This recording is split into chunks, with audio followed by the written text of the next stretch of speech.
And the next thing I see are the long guard hairs on that bear's back. And I instantly recognized it as a grizzly bear. That's one of those oh shit moments. Oh, yeah. Oh, yeah, double. Real quick, I would like to give a shout out to a company that is near and dear to my heart. It is Switching Camo. Our nation's veterans are at the forefront of my mind all the time. Nothing that we do in this country would be possible if it wasn't for our veterans. So with this company, what they do is they go out and they take a veteran with them on a hunt or on a fishing trip or a rafting trip or whatever, and basically get their mind off of whatever stresses might be going on in their mind. And it's all like-minded individuals that if they want to talk, they can talk. If not, and they just want camaraderie, they can have camaraderie. It's a good group of people, and I absolutely applaud this program. I've personally taken some veterans out on some hunts, and there's a lot of good that comes from it. So see what you can do about supporting Switching Camo in whichever way. Give them a like, give them a follow, and buy a hat from them or try and support a veteran in some way through them. It's amazing the things that they do and the giveaways that they give for veterans and for notoriety and stuff for the veterans. So definitely give these guys a like and a follow. You can find them at switchingcamo.com or Switching Camo on both Instagram and Facebook.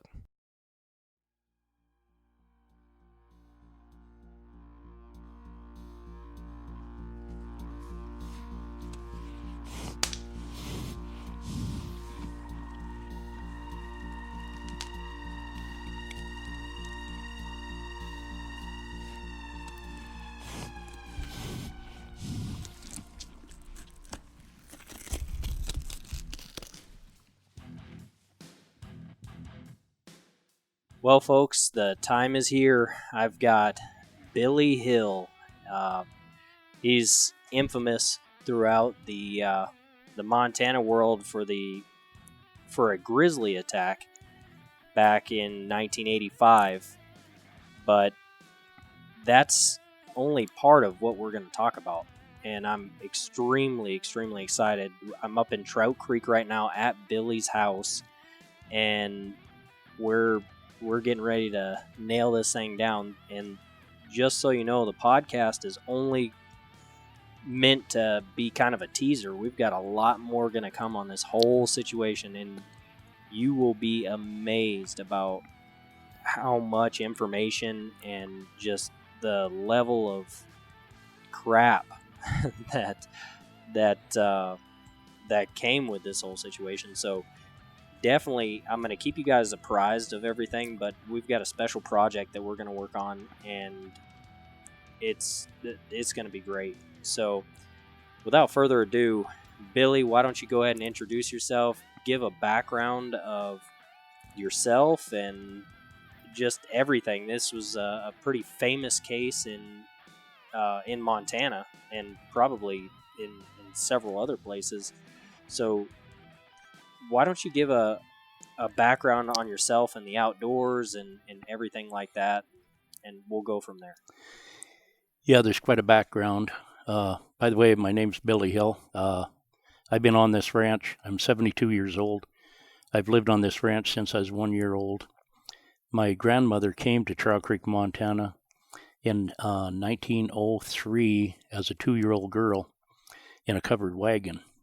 I mean, they were pioneers. Even in my lifetime, my mother was born here, but even in my lifetime, I remember being at the end of the road and seeing one vehicle a month as a child. And we were amazed, by that other guy that we knew. Yeah. I mean, the guy that brought you creamsicles. That's it. He came to pick up cream from our milk cows, and one day a month, and we kept a cooler and an ice house and everything for the cream. But it was a hard childhood, but nothing like my mother and my grandmother experienced. My grandmother was living here as a child in 1910 when the forest fire holocaust burnt millions of acres, burnt right over Trout Creek. My grandmother and her siblings and parents run to the river down over the bank with burlap, and they got to the river, laid on their backs, they wet the burlap and breathed through the burlap so that the smoke wouldn't strangle them. And that fire jumped the river, burnt right over the top of them, burning trees falling into the river all around them. They said it was extremely traumatic. Oh, I can only. That is. Yeah. I mean, that's a will to live. Yeah. They were hardcore pioneer people. Oh, yeah. You got to also remember, my mother was born here in 1924, and that was 8 years before the Big Depression. And as per our earlier conversation, that didn't really affect everyday life here because nobody had any money anyway. But it was live off the land, go get some game for your meat, get to the river, catch fish, can them, salt them, dry them, whatever you had to do just to have something to eat through the winter months. And to kind of preface this, so Billy and I, we actually showed up and yesterday, right? Feels like it's been a couple days now with the amount of information and everything like that we've talked about, and people that I've met that Billy's known forever. So to preface what he was saying, we were actually talking about the Depression and everything that his family had gone through. I was wondering how his family was affected by the Great Depression and all that, with sustainable utilization and everything. And for those of you who don't understand what sustainable utilization is, it's basically hunting, utilizing the wildlife and natural resources that we have. And I was wondering how they were affected by that, because you could go out and harvest your own game and stuff like that. So that's basically what the conversation was that Billy had alluded to. So, and the river was another source of fish to dry, and that way it broke up the red meat diet all the time by fish thrown in once in a while. Right. Apple trees, whatever was natural resource, they really capitalized on all that. As far as money, they worked for 50 cents a day, I would imagine was good money in them days. I remember my mom's telling me when she was a young girl, she swung a hammer and broke coal at the coal dock for the railroads so that it was smaller and would burn in the boilers in the engines. And, wow. And that was good job, good money, good career. Yeah. Yeah, 50 cents a day. I mean, I've seen people walk by 50 cents on the street.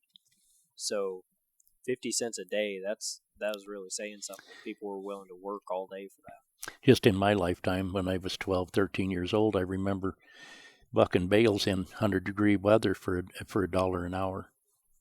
Wow. And we've got a car going by, and we're actually on the front porch of Billy's house, so it's kind of a cool setting. And we just missed it, but we had a pack of coyotes in the background, and I really wanted to get those on recording, but I wasn't quite fast enough. So that would have been pretty neat to have those guys in the background.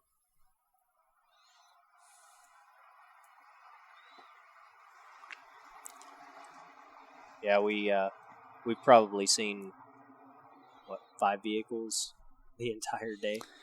Yeah, this ranch used to be the end of the road, and a bridge washed out that used to go over a couple thousand acres away from me over here back in the wilderness.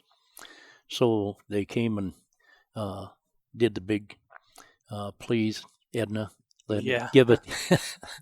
give us an easement so we can take care of that one lady that lives up past you. And she said, I'm going to live to regret it. And 4 years later, there was 3 more people after they built the road right through her hayfields. There was 3 more new people had went back and bought places. And on the 4th year after she gave the easement, they all, every one of them, went to the courthouse and filed an injunction to refuse her the right to take her haying equipment across the county road because it was impeding the neighbors' traffic. That's how Are you serious? I'm totally serious. They were real grateful folks, huh? Only 3 people? Yeah. How is that impeding traffic? You could walk across the street in the same amount of time that it takes to take that tractor across. I know. I mean, how is it? Oh, I'm sorry. We've got a traffic jam here. Let's put up a street light. Seriously? The other side of that coin is I remember in 2 or 3 different heavy snow winters, the county had so much to do that it would be 2 weeks before you would ever see a plowed road here. And my mother was a dozer operator, and she operated a D8 dozer, and she would go from where the county had plowed and plow this road open for all of them same neighbors that had filed that injunction against her. She'd take a licking and keep on ticking, I mean, she wouldn't let them get to her. She did. Wow. She used to tell me a philosophy. I'm not doing the kindness to help them. I'm doing it to make sure I'm always who I am. Hey, that's a good philosophy. That's me doing it for me to know I'm always going to be who I am. Did they ever end up regretting how they, or do you think they ever ended up regretting how they treated your mom? Well, yeah, because when they became unemployed everywhere else, they came back and the folks forgave them. And them 2 boys of the old gal next door, they hired them both back to work for them in the woods, and they were gainfully employed and good neighbors again and good friends. Wow. All it takes is a little forgiveness and everything's forgotten, Well, a little forgiveness, but at the same time, it's a big lesson. Hey, you never know who you're going to be working for, so don't be an ass. Well, there's always a surprise when you study human nature. Oh, yeah. Definitely. So your mom was born 1924, and in 1938, she was 14 years old. That's the year she started guiding people south of the river on elk hunts. The elk had been planted up behind Thompson Falls in 1927 when she was 3, and then they opened up the Cherry Creek Preserve for limited hunting. It's kind of scattered the elk, and they kind of moved back downriver from Thompson Falls. They were behind Trout Creek here on the south side, and they really multiplied in there. And by the time I started outfitting in 1962, it was a good, healthy herd on the south side. But the year before I started guiding, my mother was instrumental in getting a transplant of elk out of Yellowstone Park. And I remember in 1961 watching as they backed up in her front yard and opened the gate and let 32 head of elk out in front of her house on Elk Meadows Ranch here. That had to have been a pretty neat experience. It was a phenomenal day, something that we could never fathom was ever possible. Because what that did in my mother's eyes is guaranteed if we ever had another market crash, the neighbors wouldn't have to go rob each other for food. The elk would reproduce, they would be available, and people wouldn't have to starve or take from others as a necessity to survive. On a side note, actually, I had this conversation with Alex Garcia, the guy I was telling you that I had a podcast with before. And, we had talked about survival techniques and all that kind of stuff. And how basically, everybody thinks, oh, well, we're never going to end up in a survival situation and stuff like that. But a survival situation can come in many, many, many forms. Yes, it can. A market crash is one of those forms, and it brings out the worst in people when they don't know how to utilize whatever resources are around them. A man understands that stealing from other adults is at least an option to feed his own children. Yeah. Whether it's acceptable or not, he doesn't ask that question when the necessity arises. But it's not sustainable. No, because there's laws against it. Well, not even that. At some point, you take even the laws out of it, it would be nothing to make somebody disappear this far out. We're in a wilderness here. Somebody, if I'm robbing from you and eventually you find out, hey, I'm robbing from you, you're going to take care of the situation to make sure that your family stays fed. Absolutely. So really it's just person versus person, and like I said, it's not sustainable. No. So, but anyway, so that's an amazing accomplishment that your mom was able to get those up there. Yeah, she'll never be able to. I mean, nobody. She passed away in 2006, but nobody will ever be able to do that again, because I call it the 8th greatest wonder of the earth was the Yellowstone elk herd. If you put that in steaks or burgers on plates, that would have fed millions. Them elk that were ate up by wolves. And I have nothing against a wolf taking care of himself, but intentionally eradicating one species in favor of another that contributes nothing to support society, only an emotional moment, it just doesn't seem right or justified to eradicate that kind of a herd of beneficial animals that are already here, reproducing, and you do that for a predator that contributes nothing to our society except a clear conscience that we're doing the right thing. With the caveat to that, though, is there is a place for predators. Absolutely. And I'm not in complete disagreement that perhaps predators should have been brought back, but the management of all that is lacking. Yeah. There's no balance. Yeah, and a lot of people don't seem to understand that because of the anthropomorphization of these animals. Like my daughters, they're in here, and you've got bear pelts up on the walls and everything. I said, I want you to feel this bear's fur, because they never felt a bear. Mm-hmm. So I want you to feel this bear's fur. And they feel it, and they're, oh, it's not really that soft. I was like, yeah, it's not. It's fluffy, but it's not really soft. It's not what you thought it was. Like a mink coat or something like that. Mm-hmm. So they were like, oh, it's different. I said, now keep in mind that when you see these animals on TV, in the form of Winnie the Pooh or something like that, that's not really how they are. And we went out and shot gophers and stuff today, and we took a bunch of the gophers that we killed, and we brought them back with us because I wanted to teach them something about finding the animals that you killed. So in most cases, most people, they go out and kill gophers and you just leave them lie, and then the birds take care of them, and And the coyotes. Yeah, and the coyotes and all that.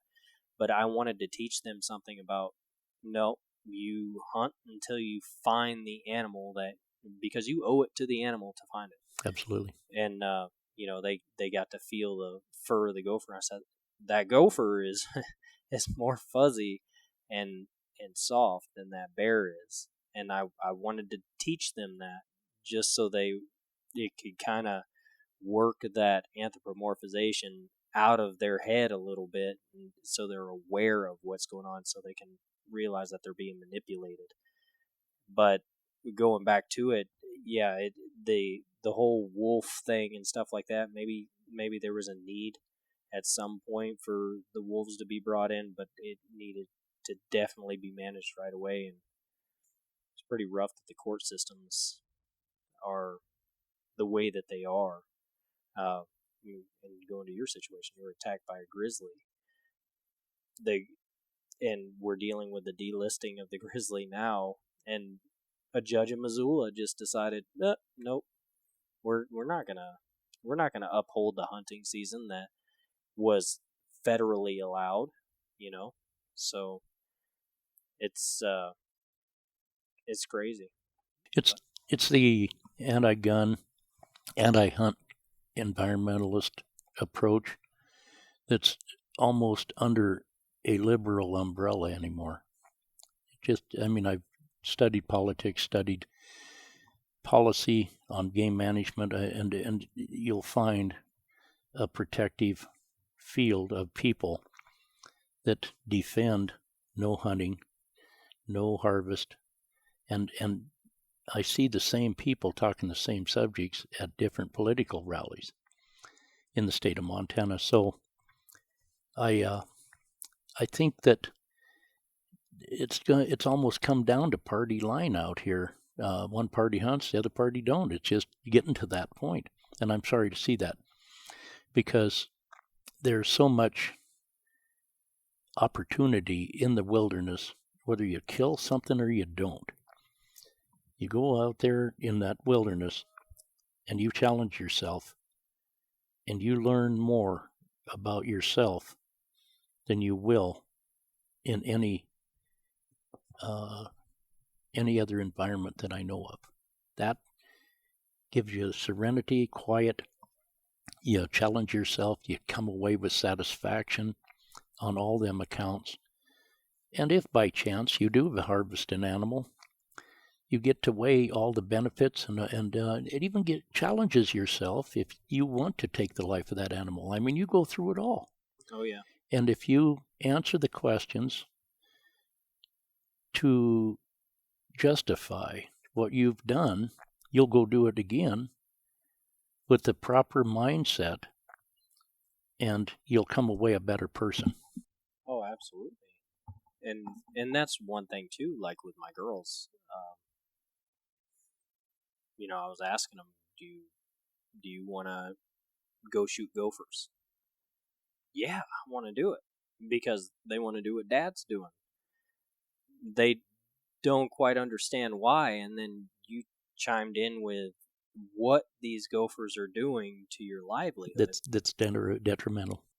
Yeah, and that's another thing too that people just don't understand. They don't understand, why are you going out and killing all these gophers? Well, one, we're not putting a dent in them. No.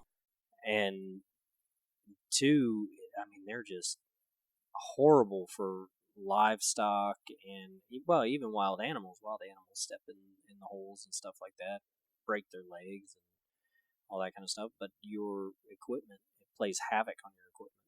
I'd had more breakdowns this year because of the number of gopher holes and mounds and everything that my swather was going into, and breaking guards, taking out sections, the knife part of the cutting system. I was stopped up there more this year repairing that swather than any other year in history that I can remember here. That's why I was just encouraging taking some of them gophers. Yeah. But so, kind of get back on track a little bit. We went off on a little bit of a tangent. So after your mom had those elk dropped off in her front yard, she became really, super sensitive to anybody that eyeballed them elk with evil intentions. I mean, it almost like her efforts were backed up by her protectionism. And if this herd was going to develop, expand, and build these mountains full of the chime of elk bugles in the fall, and provide all these people a lasting security of food, then she needed to get them through the initial stages and protect them here on her place.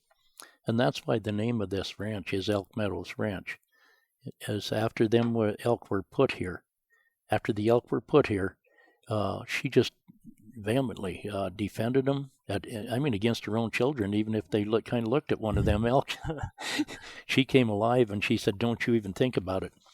I'll teach you south of the river where to go to hunt elk, but leave this base herd alone and let them multiply. And one day you won't be able to take all these elk out of these mountains on the north side of the river." There's only one thing now that has came up, and we talked about it, and that's wolves that could do that. And I'll get back off the subject of the wolves and get back to the history, but she nurtured them. They expanded out. 30 miles away on the north side of the river now, you got canyons full of elk. So it was a success.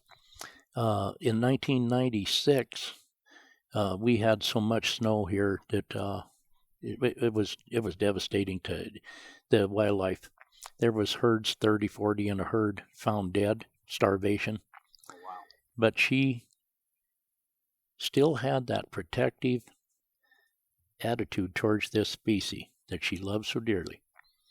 And we're looking at 35 years later, and after they were planted here, and 35 years later when they got in trouble, she wasn't a rich woman. She worked for every penny she ever made in her life, logging or some other way, like a man would work. But she spent $18,000 and hauled in second cutting alfalfa from over in Washington and fed every penny of that to them elk to get them through that winter, 1996. Wow. And she was on national news doing that, and she never regretted a day of it. She said, that's the marriage we have. They feed me. If I guide a client or two on them, they pay my taxes on the ranch. The elk support my ranch and me. So when they're in trouble, I'll turn around and help them back. And that was her philosophy, and she never backed away from her responsibility to that commitment. That's profound. So she not only talked the talk, she walked it too. She walked the walk. So, but her love for them elk, it stuck with her all of her life. And when she was ailing and failing with cancer, and we knew it was coming, the end was coming, her and I talked about life openly, and we talked about death openly. And one day we're sitting talking about remembering things that made us happy. And I said, Mom, what would you like? I want to hear it from you, what you would like your funeral announcement to say. And she said, I don't care what it says, but I want a picture of me with that big 6x7 bull that I got, and that bull now is on my wall. She said, I want a picture of me from at the time I harvested that bull on my funeral announcement. And she said, that should say it all, is that picture. That if I had one love in life, it was that animal, elk. So that's what's on my wall, is a picture of her funeral announcement with that bull. But she was in the woods all the time. I got to tell a real quick story here. I'll make it brief. Take your time. I remember as a mere child, 8 years old, might have been 9. She loved to walk up these streams in these mountains, in the wilderness mountains, and get back in a mile or two. We would drive 10, 15 miles back in the mountains, and then we'd walk up the canyons a mile or two. And then we would fish that mile or two back down, hit the trail, and get back to the truck. And I remember 2 different times in my life walking in thimbleberry so thick along the trail and huckleberry brush and everything, and having sow bears come right up out of nowhere in her face. And she had this 4-foot telescopic fly rod that you could push back into, only 4 feet long, or pull it out, and it was a 6.5 or 7-foot pole. And I watched her 2 times in my life without a gun, and I was immediately right on her hip pocket. And I stood behind her when she was poking this sow in the eyes, in the face, with her fishing pole, and telling her, yelling at her, get out of here, I don't mean you no harm, just leave me alone, get out of here. And poking this bear in the face, and both times the bear left. I was traumatized. Yeah. And when it was over, she said, that damn fool, I never meant her no harm. She said, God, they're going goofy anymore. She turned around and said, Bill, the bears are going goofy on me. But it was like it was everyday thing, to her. And I guess all of this raising with her and dealing with stuff set me up to kind of instantly react to a bear attack, a grizzly bear of all things. All of that raising around that kind of courage, I don't think it was courage. She had a right there too. And she was defending her right there against a bear that was denying her, my mother, her right there. So in her mind, that's what she was doing. Well, it's just working in symbiotic nature, really. Yeah. I mean, we're part of nature as well. She meant that bear no harm, but the bear didn't understand that. Right. So my mother stood her position and said, I'm gonna resist you until you understand I don't mean you any harm, and you leave. And that's what she did, and then we went on fishing. So, all right. So let's get into it. What happened that basically changed the course of your life? Because that's really what happened, right? I mean, my life since that grizzly bear attack has never been anywhere close to what it was before. Right, and I'd say your YouTube video, Billy Hill versus the bear, to me is more of a metaphor, not just for the bear, but the bear that is the all-encompassing government and all kinds of stuff. So I'm really excited to get into that. Yeah, that is correct. The grizzly bear, that whole thing, I don't know, 30 seconds, at the longest 45 seconds, but I mean, we were flat moving around that mountain for all that time. There was a lot going on in close quarters. But the Billy Hill versus the bear was the attack by the United States government because of the endangered species category of this bear management. There's a lot of money spent on grizzly bear recovery in our area here. There's a lot of protectionism for the grizzly bear by the government bureaucrats that are making a career out of the presence of these bears. So naturally, if anybody, their standing rule was that I don't care what caused a bear death, anybody near that bear when he died gets prosecuted. So I was condemned to be tried when I voluntarily came off the mountain and told them, hey, we got a dead bear up here. They had no idea of it. I could have did the old triple S, shoot, shovel, and shut up. I might have got away with it. I might not. We had a brief discussion, me and the two hunters, and we concluded that we would rely 100% on the truth to see us through.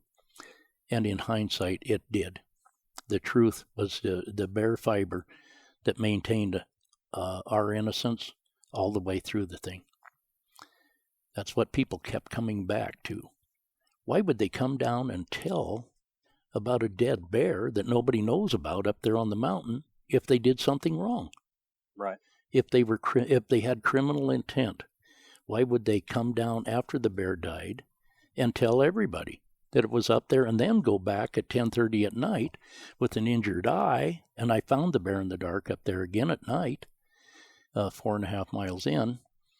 But why would you come out and tell everybody and cause yourself all of this scrutiny, all of the accusations, all of the threats? Why would you do that if you had bad intentions?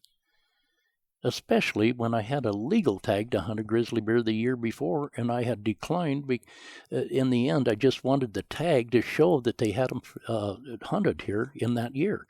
I didn't want to go kill one. I just wanted the tag to show my kids someday that they were legal to hunt in my childhood.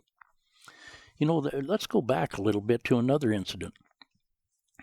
I remember, I think it was in 1962, I think I was 15. My mother and I and my sister were driving up Vermilion River, and it was 2 years before the Endangered Species Act came in. And in that year, there was a bounty of $100 on a grizzly bear to kill him, because everybody had that mindset in that time frame. So we were driving up, and you didn't need a tag on anything they were paying a bounty on. If you seen it, you shot it and brought it in, you get your reward money. You were doing a public service. So we were driving up Vermilion River, and we came around a corner, and there on the side of the road is this big old grizzly bear. Well, my mother, she has a ranch and cattle and all this stuff. Everybody's of the mindset that this is the predator that's going to bankrupt you by cleaning out your cow herd if you don't remove him. In them days, that was prevalent concept. So she kind of slid the pickup to a stop, rolls out, bang, the bear falls.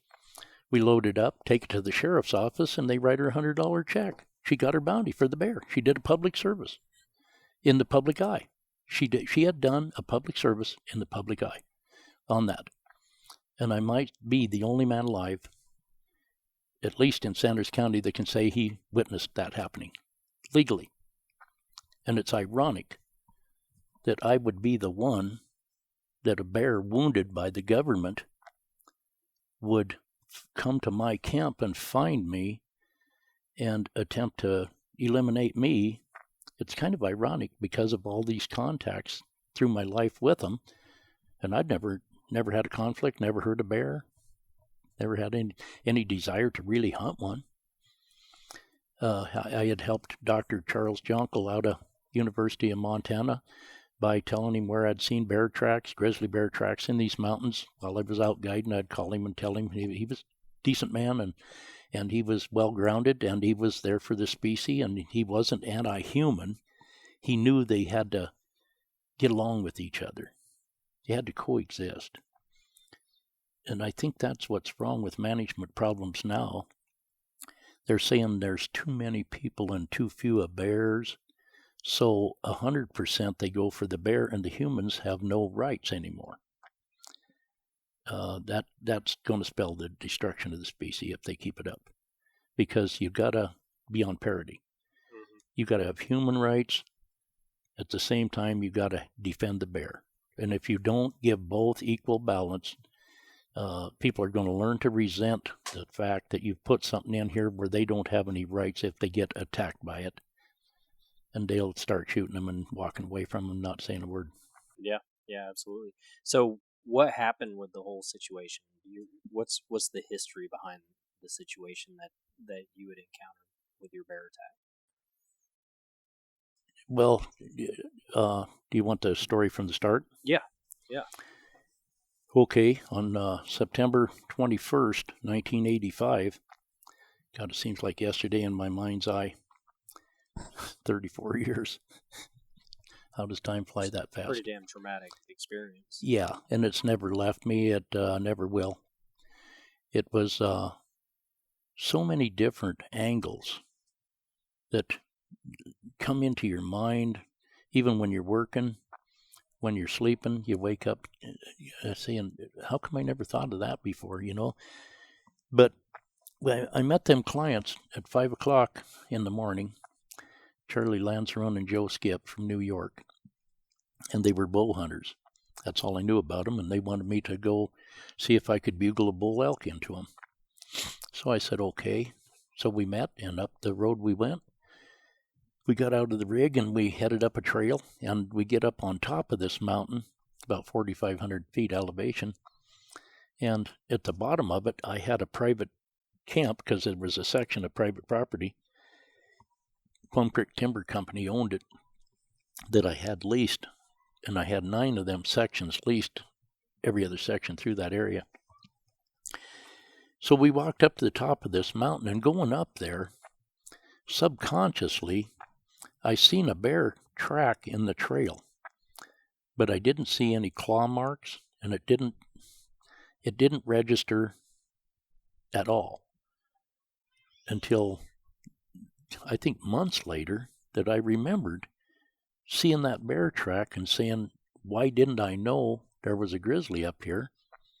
Because to see a black bear track in a trail is not uncommon at all. And I just wrote it off as a black bear track and kept going.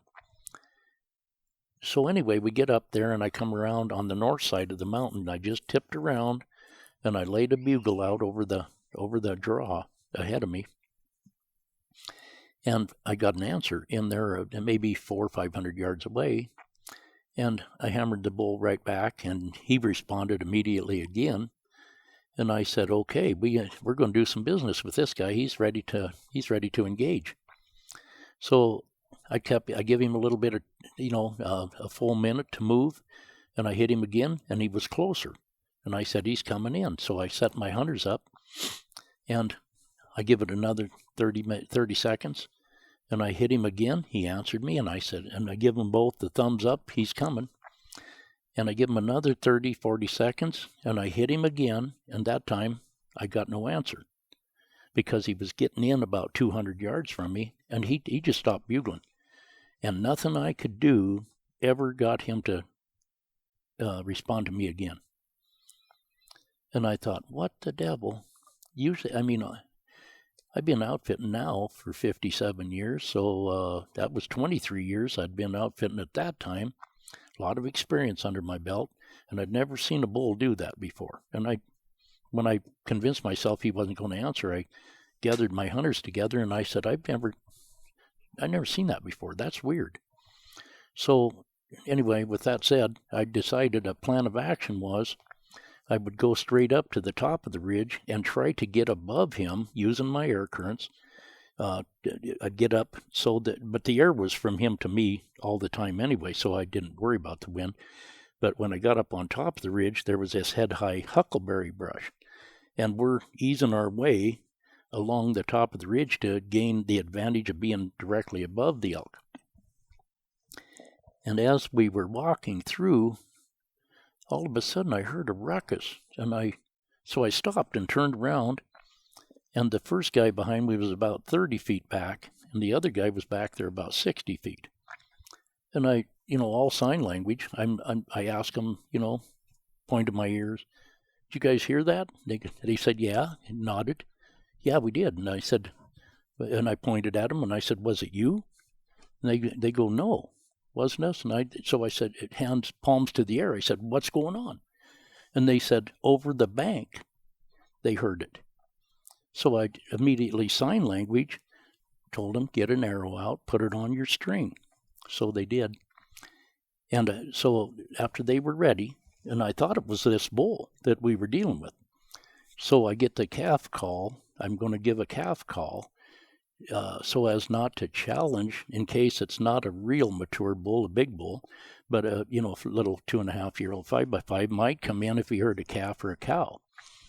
So I laid out that calf call, and the minute I got done with that call, I heard the brush erupting over the bank, over the side of the hill from me, and I'm looking, stretching tall, and I'm looking through the brush, and the next thing I see are the long guard hairs on that bear's back, and I instantly recognized it as a grizzly bear. That's one of those oh shit moments. Yeah. Oh yeah, double.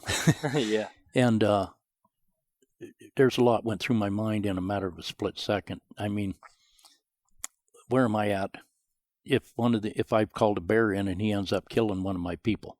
Yeah. How do I justify all of the years of my intelligence by doing something like that? I mean, if I've got to, at all cost, I've got to save these guys from that bear.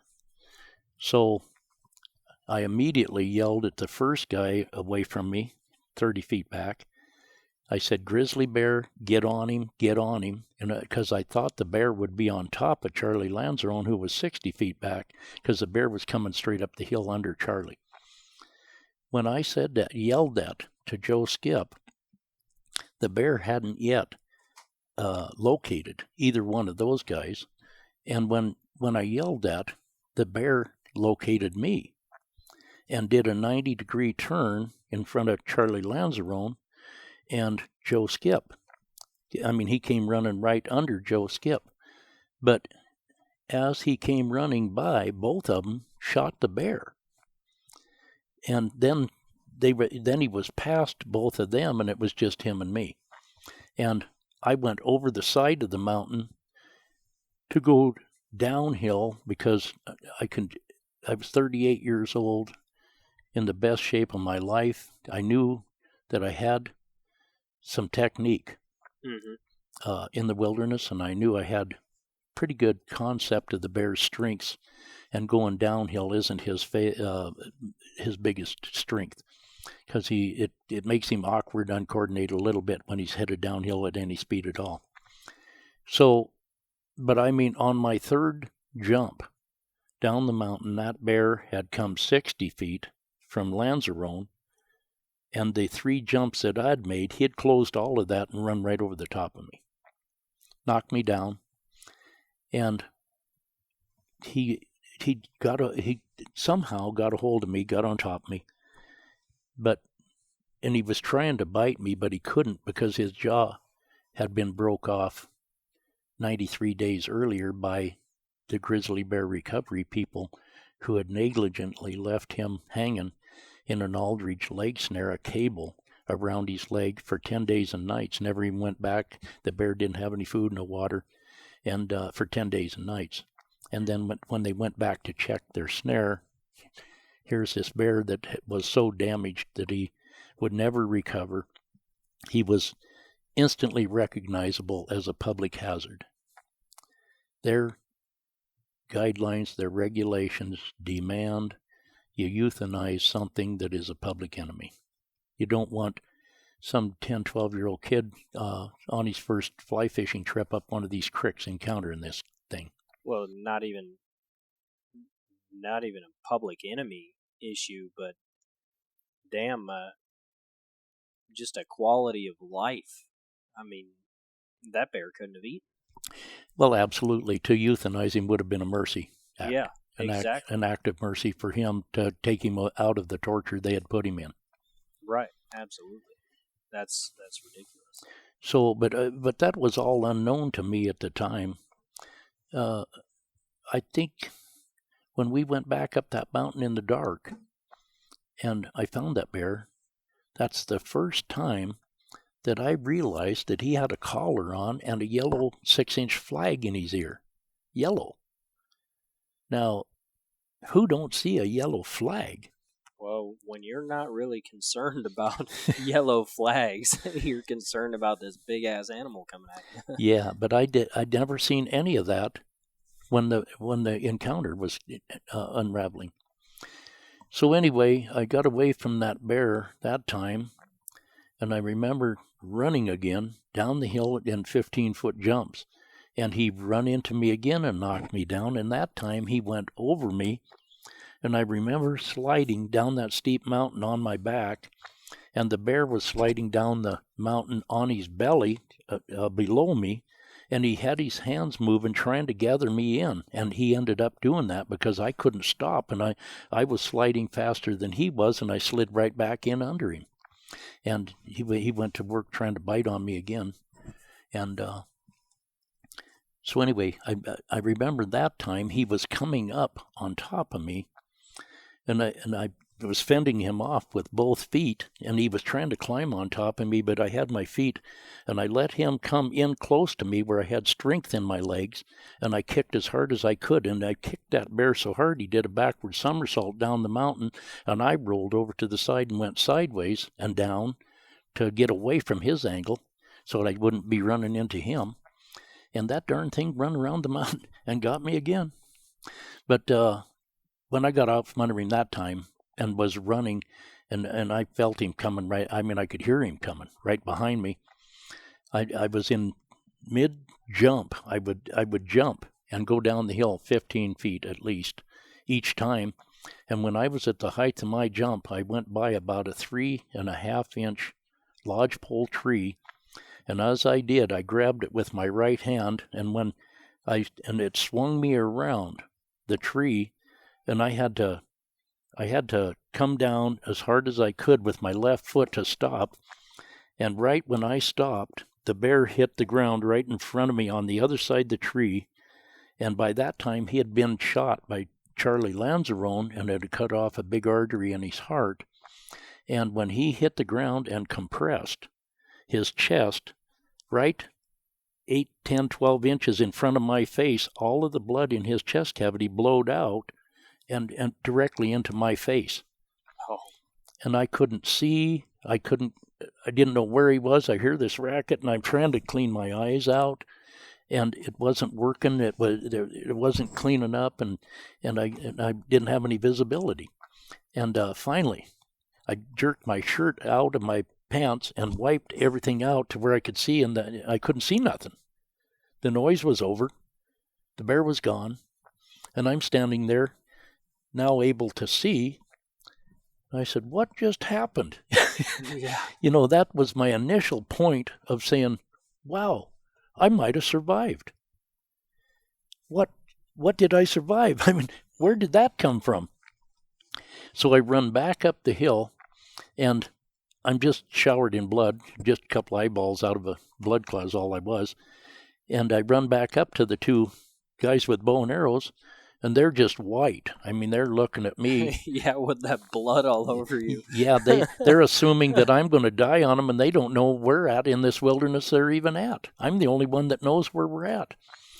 So I can see that they were definitely concerned about how they were going to get out of there, and I mean they just went into chatter mode. I mean, what are you doing? I mean, what happened here? Where'd that come from? What was that?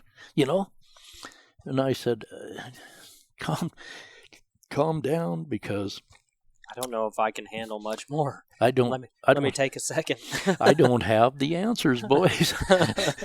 All I got is the same memories you got of a crazy incident. So anyway, we sat down and just looked at each other and shook our heads and just look at the ground and think. Look back at each other and say, "Did that really just happen? What happened? I mean, I know it's a bear. A bear hit us, but what the heck just happened?" And I said, "Okay, here's where we're at. That was a grizzly, and he definitely is hit hard, because look at me. And that's from him landing just in front of me long enough to take another bound down the hill and be gone. But I said, I don't think I want him jumping me from the back again. Mm-hmm. So here's what we're going to do. You guys both put an arrow on your strings." I was totally unarmed. I said, "I'm the tracker here. I'm going to track that bear. And you guys are going to be 15 feet on each side of me with a quarter view. Your only left side and right side is only going to come back to center where I'm going, and you're going to be watching the sides." Set shooting lanes, yeah. That's right. And the minute that either of you see anything, you let the other guy know, so both of you at least get one shot, because it might be our last. And we blood trailed that bear until I spotted him down the hill laying there. I throwed some sticks down there near him. Nothing happened. I went around from a different angle and throwed stuff. Nothing happened. And if he had been laying with his paws up the hill, that's a fetal position. I mean, that's the death position. Yeah. But when their feet are down the hill, it gives them the advantage, if they're only wounded, to be on you in a heartbeat if you're under them. Yeah. So I told these guys that nobody gets under the level of that bear while we're moving in.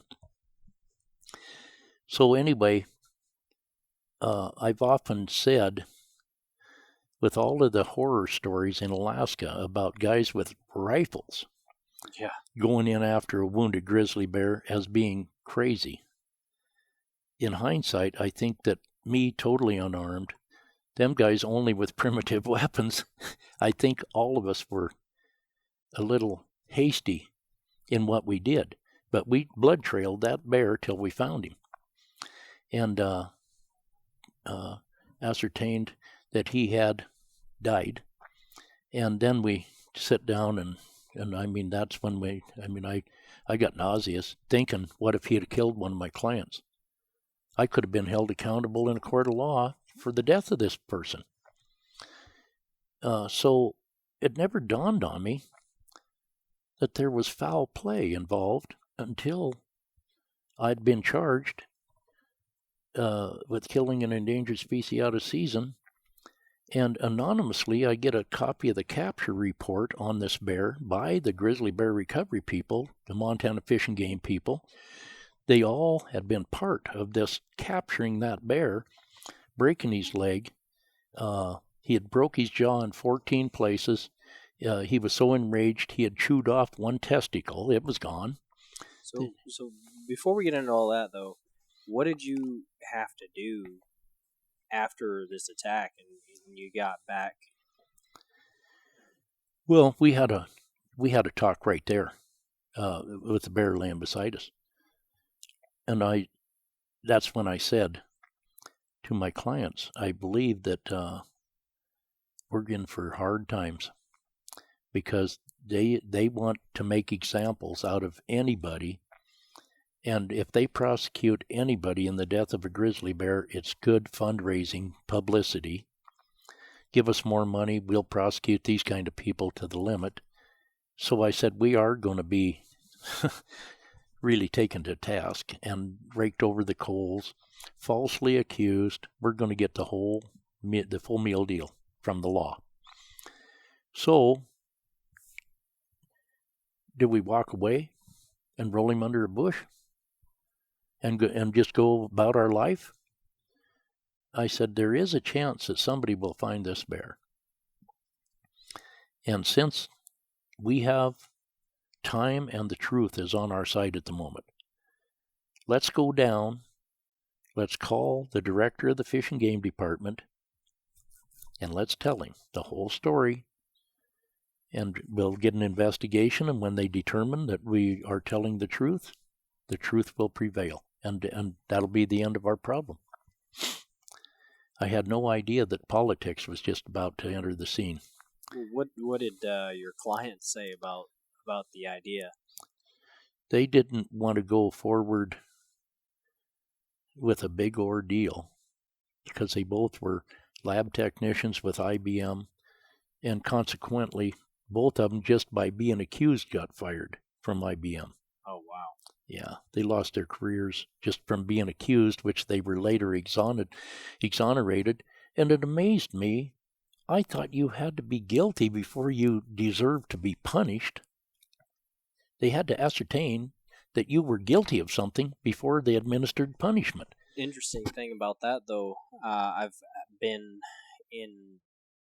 worked for a few different companies that they've actually this last company that I work with, they said in the initial orientation that if you get in trouble, let's say you go to jail, get picked up on a night of drinking or something like that, then you have to tell them right away, and they're going to go in front of a board and decide whether they're going to let you go. And I had actually brought that question up. I said, wait a minute, this is innocent until proven guilty. Supposed to be. So why are you treating it like the UCMJ? Why is it the Uniform Code of Military Justice here? Because anybody who's familiar with the military, you only have to be accused of something and you're going to get a non-judicial punishment. Somebody can say that you've been drinking underage, and all of a sudden they're a witness, you're in trouble, boom, you've got an Article 15 or, whatever. And I still say that's denying you your right to due process. Oh, it absolutely is, but at that point you're a GI, government issue, you belong to the government. But, they said to me, this company did, well, we have the right to protect our image, and we can let you go because you are tarnishing our image just by being picked up. Isn't your reputation and your image being tarnished if you were incorrectly picked up. Absolutely. So it's a double-edged sword, There's- but it seems to fall on the more money. Yeah. Well, when we went back up that mountain, I mean, we came down. I called the director, told him. Oh, by the way, back up another notch. We were sitting there around the bear, to get back to what I was talking about, and we all three decided to put all of our chips on the truth. Tell the truth, and just gamble that the truth would see us through. And in the end, it did. But it was hard to believe it would, and all the way through, it was hard to believe that it was happening. It was really hard to believe that the truth was even relevant in the middle of this thing, because it was so political. Right. But anyway, so I called at 1:30 and told them about it. So the Forest Service, the Fish and Game, the county attorney, all of them get their heads together and did a plan for what action they were going to do with me and the clients. They told me when I called them, they said, you just be by your phone. But the other two clients somehow ended up getting arrested the minute we weren't together. They got arrested and paraded up down Main Street by the law, telling everybody this is what happens to grizzly killers. I have that in newspaper articles and magazines that happened. I mean, they were exhibited as public enemy number one, just about. So if anybody wants to actually look that up, which magazine or newspaper can they look that up with?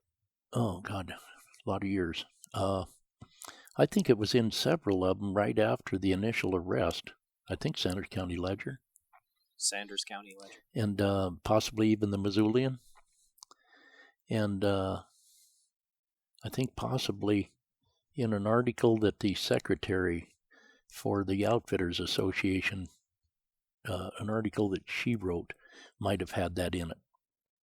Which, interesting point. The reason I was able to connect with Billy and even found out about this whole situation was through my grandpa, who was the head of the Outfitters Association, who actually came to your defense. Yes, he did. You know, it's hard when the government is accusing you of something. I mean, the first attorney that I had in this whole thing, I mean, he lasted about 72 hours and found out that this is an endangered species. This is a government you're dealing with. I just can't take a chance of ruffling no feathers, so you're going to have to hire a different attorney because I want out of this. You got to hire an attorney with balls. Yeah. Because basically he just admitted he didn't have any. Yeah, he was a coward. He was a disgrace to the bar because because it was the government, he didn't want retaliation. And in hindsight, the retaliation they did on me after I won the court case, I understand how damaging it is. I understand that they're going to leave you with nothing in the retaliatory phase. That was a big part of the whole story here, is that retaliation they did. Well, and literally nothing, because you were luckily able to keep your ranch here, but barely. But they, they, like you told me earlier, they kill off, any hope you have of any, having any friends left, and not just on a local level, but when they start trying you in the media, they're preparing for a jury draw, and they don't want to leave one person not knowing their side of it and what they want from the citizens. And so if your name is called and you sit down there, you're asked, have you read the paper? And if you say yes, well, the defense don't want you on that jury because you're probably tainted already. But the prosecution loves it because you have already heard that we're guilty as charged. Well, you've heard the one side of the story. Yeah, absolutely. And we're seeing that now on a political spectrum. This newspaper is in line with this party, and this newspaper is in line with this party, and the government has free range of really whoever they can send these stories out to, and you're in trouble. Well, the thing you got to remember when you have the government as an adversary is they have a treasury a lot bigger than yours or mine. Oh yeah. They have unlimited funds. They have the money behind them and the power to have anything they want done to influence the jury. I mean, of course, it's supposed to be a democratic society of jury of your peers. Well, I don't know any of them jurors that ever was attacked by a grizzly bear, but Yeah. Yeah. but I really had some good jurors. I mean, and pretty practical people from this wilderness setting out here. They understand wilderness events. They understand crisis in the wilderness. They understand the value of something that will eat your brother or your sister or your grandmother. They don't put much value on that. So they come in fair-minded. Now, if the person is just out there with a fetish to slaughter or eliminate something that other people find valuable, nobody has that right. But this, we had to prove. You were protecting yourself. In Montana Code annotated, that's 87-3-130, your right to self-defense, your right to defend others' lives, and the right to defend your property. But they've eliminated your right to defend your property against a federal animal now. Because one letter I've got from the Forest Service says that they don't adhere to any state laws due to eminent domain, which means that the agency has pretty well taken ownership of the people's national forest. So anything that's national forest, Montana Constitution doesn't apply on there. Only federal regulations apply. And that's why you're never tried in a district court setting back there, which I was on the bear, because it was a violation of the Montana law, not the federal law, because they knew the federal law wouldn't hold up in a district court. But if they can pull you into a federal court, when they pull you into the federal courtroom, you got to leave the Constitution outside, because that is operated on administrative rules that have never been ratified by Congress. They are all rules set up because in 1910, right after the fires, when Pinchot started the Forest Service, he couldn't get a conviction anywhere because of people stealing timber and all this stuff. He couldn't get that because federal laws were instituted afterwards because they couldn't provide due process and get convictions. So they came up with federal courts to try all the people that are accused on national forest land and administrative rules. Well, the federal courts, if they had to abide by the Constitution of the United States, they wouldn't get a conviction. And I've had a bad example of that a time or two with them. I just don't have any faith in the federal courts. I think they're in lieu of the constitutional rights of the accused. Well, I mean, just the delisting that just happened, like we had mentioned earlier, for a judge to just say, nope, that's it. We're not going to uphold a hunting season that. See, and they will never agree to an initiative that the people can vote on. It always comes to this judge, one guy, to control the opinion of everybody, even though he's in a stark contrast to what the people want. He still says he's representing them, but he's totally 180 degrees wrong on his decision. So there's no way to get the process changed unless you go through legislature and make Congress change that. So let's back up for a second, because there's a part that I think that we missed that might be pretty pertinent to this whole thing. So after you got attacked and you came back, you called, all that kind of stuff, what happened with going to get the bear and everything like that? they waited from 1:30 in the afternoon until 10:30 at night. Then they called me, and it's a 21-mile drive, and they said, be in here in the sheriff's office in 20 minutes.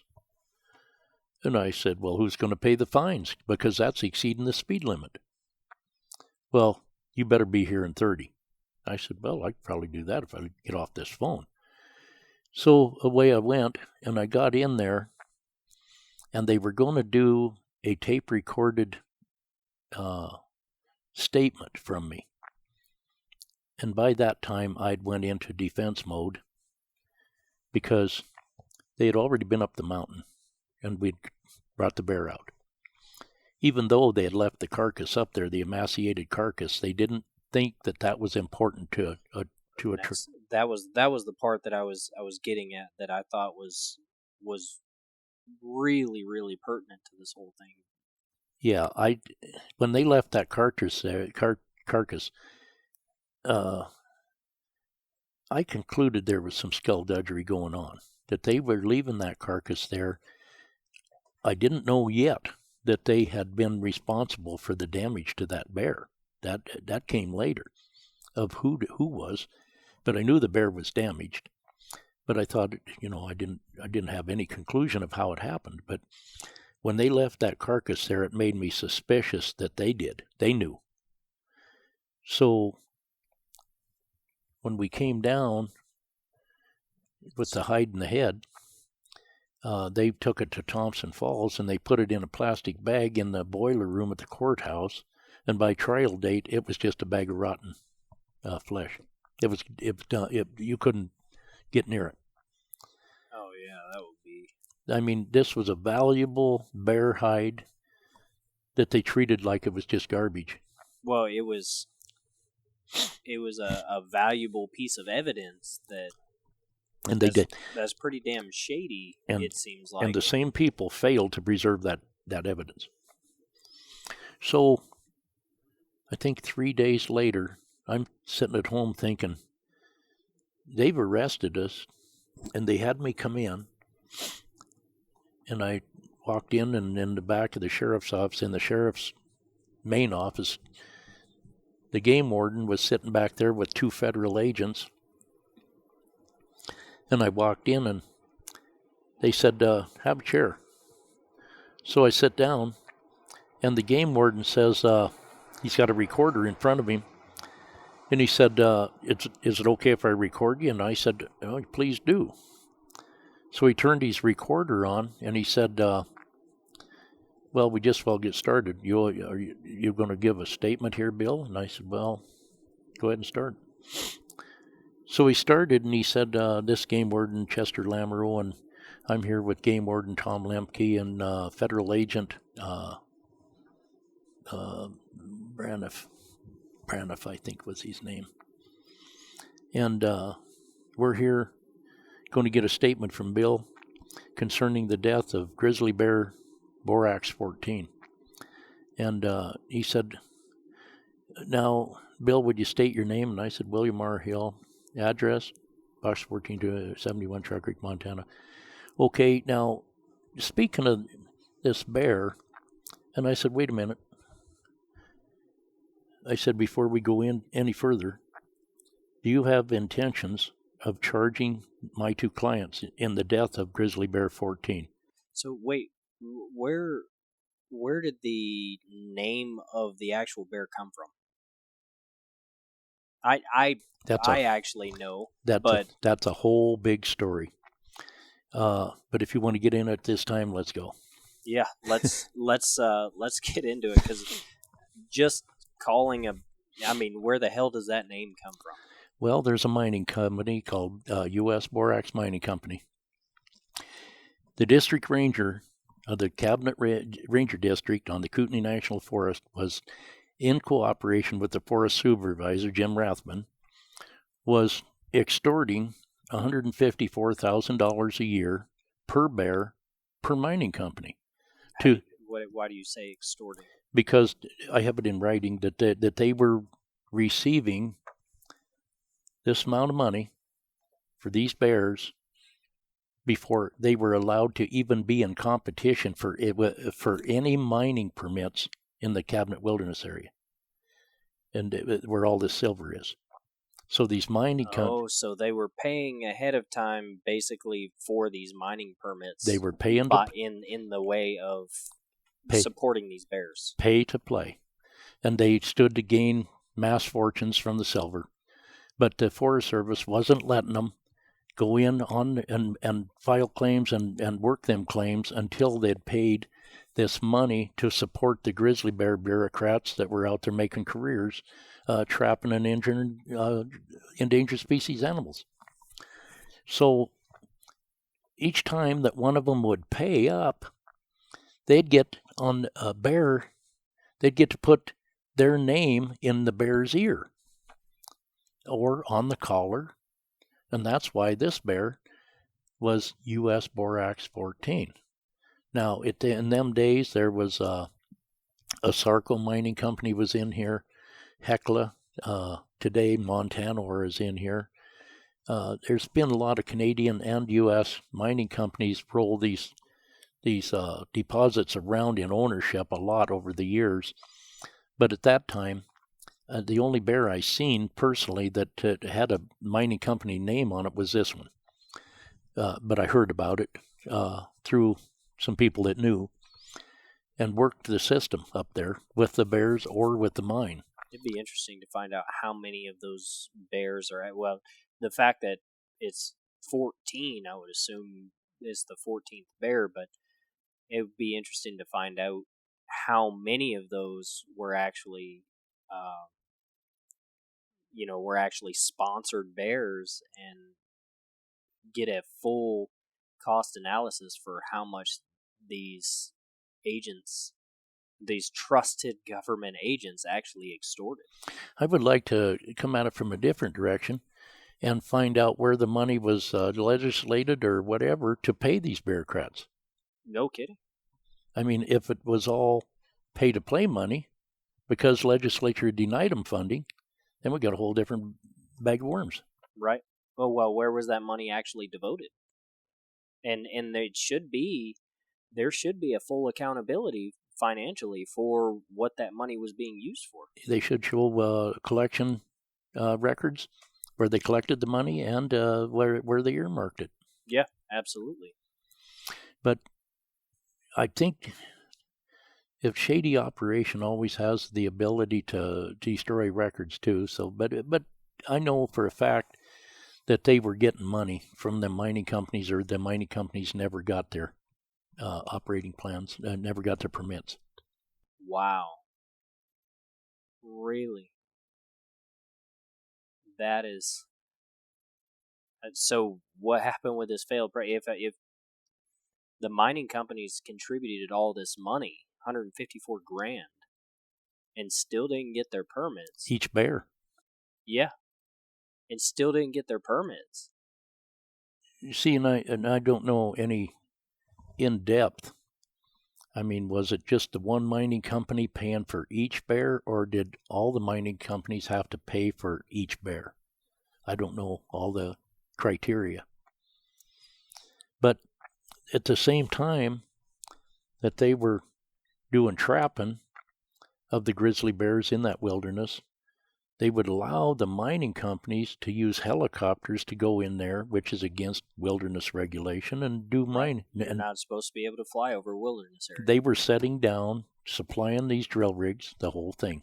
And the Forest Service would permit special occasion to go do that inside the wilderness, in contrast to wilderness law. Other multiple users, hikers were told don't be going in there, no outfitting in this area because we don't want to be seen doing this thing that's exception to the rules. We don't want to be photographed. There's nothing saying that you can't hike or outfit in or hunt in wilderness area that I know of. Only commercial people get right. But I mean, commercial people there is. Okay. And that's called day use. Before you can go guide anybody in a wilderness area, you have to have the government's permission and a day use permit, and they don't give them. I mean, they tried, they indoctrinated a couple of these outfitters into knowing how to keep their mouth shut about what they seen, and they would allow them to just barely penetrate the wilderness on a fishing trip or a fishing camp and then get back out of there, Mm-hmm. But the wilderness was set aside pretty much politically and administratively through the Forest Service. It was set aside for the mining companies.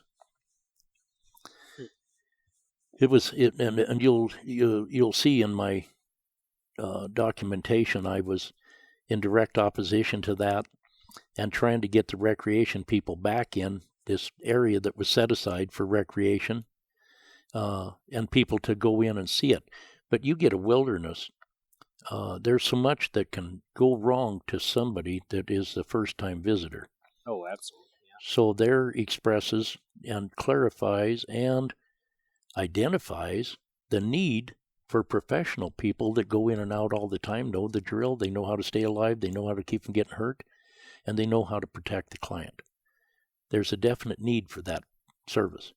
But the Forest Service has just denied it all since I've been in business, 57 years.